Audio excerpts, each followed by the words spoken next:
Boy mga ka-vloggers, sa Juna Bukal YouTube channel po ito. Kung bago pa po kayo sa aking channel, touch all the bell para updated kayo kay YouTube sa ating mga bagong videos. Ang Valiant Security Center ay nag-o-offer po ng certified CCTV operator. Meron din po silang train now, pay later. At meron din silang private security protection course o tinatawag nating PA o private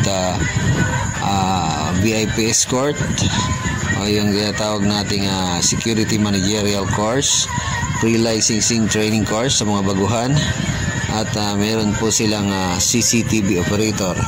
Ang gagawin nyo lamang po ay pwede po kayong mag-registered online or visit sa any office sa harap ng Krami lang po ito sa kabilang gate. So makikita nyo po ang Valiant Security Training Center doon. Pwede po kayong mag-direct registration, at napakahusay po ng kanilang mga instructors at napakadali pong makakausap ang mga empleyado doon. So ano pang hinihintay nyo? Grab nyo na yung mga pagkakataon ng makapag-training po kayo, lalong-lalo na doon sa train now pay later sa mga security. Ang dadalhin lamang po nila ay pamasahe, sagot na ng Valiant ang food, accommodation, tirahan, license and duty.